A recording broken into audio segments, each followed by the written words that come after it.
Hello, this is Pastor Pauline. Thank you for joining me again today on From Pain to Purpose.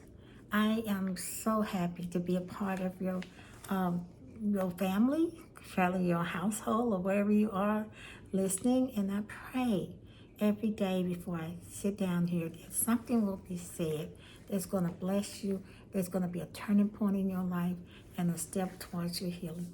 I pray that because God is the one that's actually orchestrating your journey. I'm just walking alongside you to just give you a little nudge on the encouragement of what you may need at this time.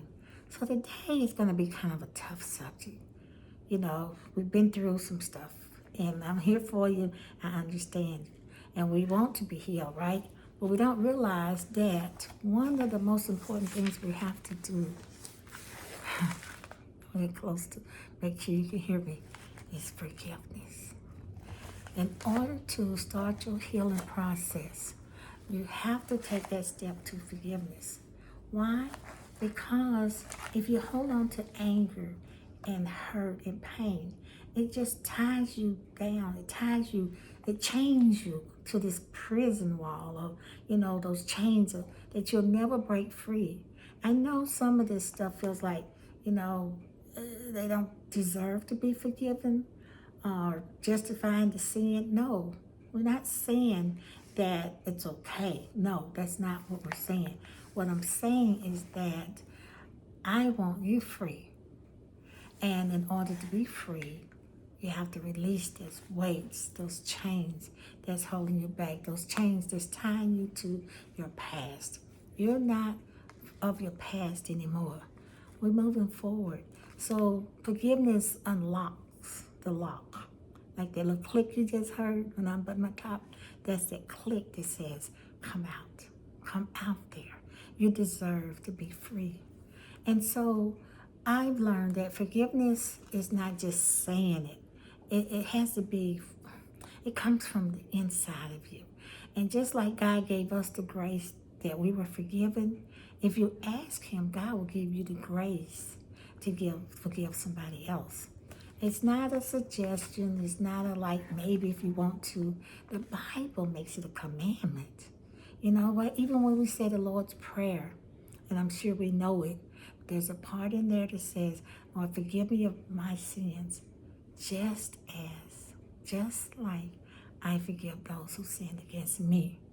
So this is a two-way thing in this relationship with God. He wants you free. He wants you whole. He wants you healed.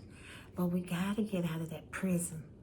For some of us have been there for so long, we don't forgot what we were angry about, right?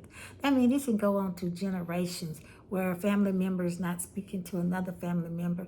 And if you ask them what happened, at least by the third generation, they don't know what happened. They just know there's a breach in the family. Also, in Matthew 6, I believe in 15, it says, oh my gosh, remember the king, that the servant owed the king and blah, blah, blah, and you know what happened, they were forgiven. But then the servant owed the king got mercy and was forgiven. But then when the servant asked for forgiveness, he wouldn't, and he threw the whole family in prison.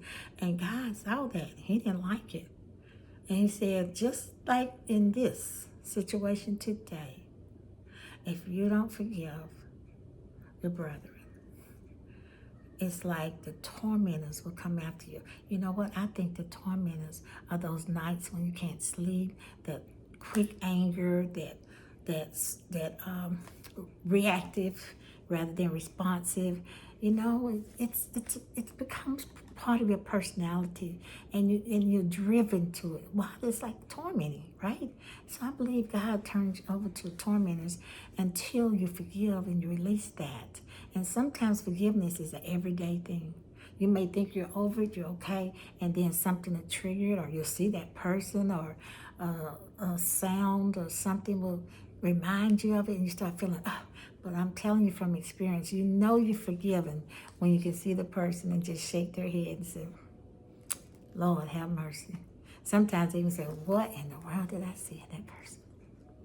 That's when you really know that you've released them. So it's not something that just happens.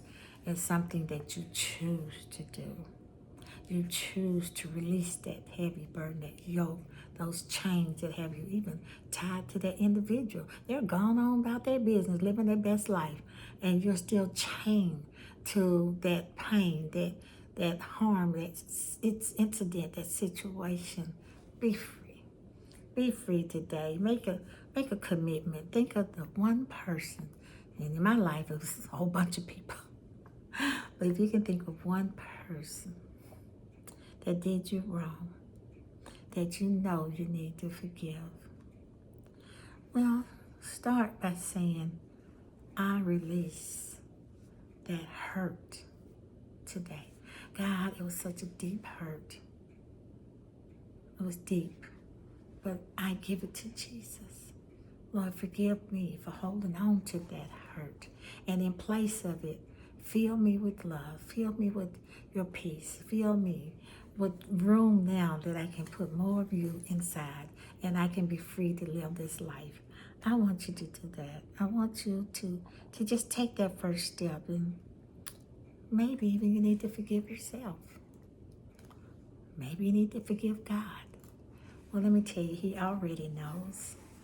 He will let you just have a temper tantrum, do whatever you need, and He's going to stay right there and say, okay, when you're ready. And so I'm going to ask you today, are you ready to forgive yourself? Forgive your God. Forgive that person. Not that they deserve it, but you deserve to be free. God bless you.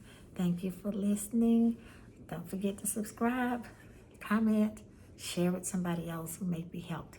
Until next week, I'll see you later. Bye-bye.